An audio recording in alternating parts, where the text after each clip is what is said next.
હવે વાત કરીશું ડાંગની। ડાંગ જિલ્લાના જામનપાડા ગામમાં શિક્ષણ વ્યવસાયી નારાજ વાલીઓએ પ્રાથમિક શાળાને તાળા મારી અને વિરોધ નોંધાવ્યો છે। જિલ્લા પંચાયત સંચાલિત આ શાળામાં ધોરણ 1 થી 5માં માત્ર 11 વિદ્યાર્થીઓ અને એક જ શિક્ષકની વ્યવસ્થા હોવાથી ગ્રામજનોમાં રોષ ફાટી નીકળ્યો છે।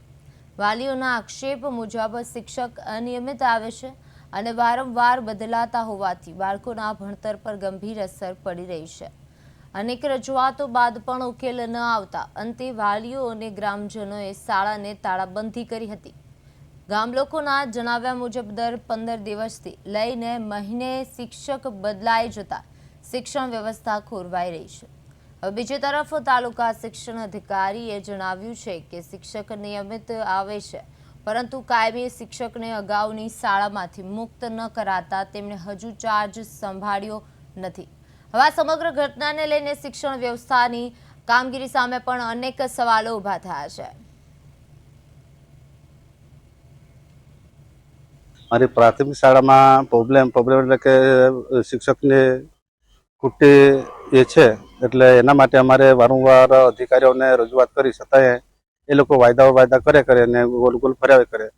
અમે મૌખિક રજૂઆત કરી વત્તા લિખિત પણ અરજી કરી આપેલી છે અમે, છતાં એના કોઈ ઉકેલ નથી આવતો। છોકરા જે અહીંયા 2 છોકરા છે 1 થી 1.5 વર્ષ થયા પણ સારી રીતે શિક્ષણ નથી મળતું। એના કારણે અમે અમારી એ જ માંગ છે કે જ્યાં સુધી અહીંયા સારી રીતે ટીચરોને મોકલે ત્યાં સુધી અમારા છોકરા અહીંયા ભણવાના અમે મોકલવાના નથી અને અમે અહીંયા ટાળો મારી મૂકેલો છે અને અમારી એ જ માંગ છે કે અમારા બાળકોને 1 થી 4 ધોરણ સુધી અહીંયા ભણાવે છે તો એમાં કોઈ શિક્ષક 15 દિવસ તો આવતો છે, એમાં શિક્ષણ હરખી રીતે મળતું નથી બાળકોને। એટલે અમારી એ માંગ છે કે બાળકોને જ્યાં સુધી સારી રીતે શિક્ષણ મળતું નથી ત્યાં સુધી અમે આ તાળું ખોલવાના નથી। નિયમ મુજબ શિક્ષકની નિમણૂક કરવામાં આવેલી છે।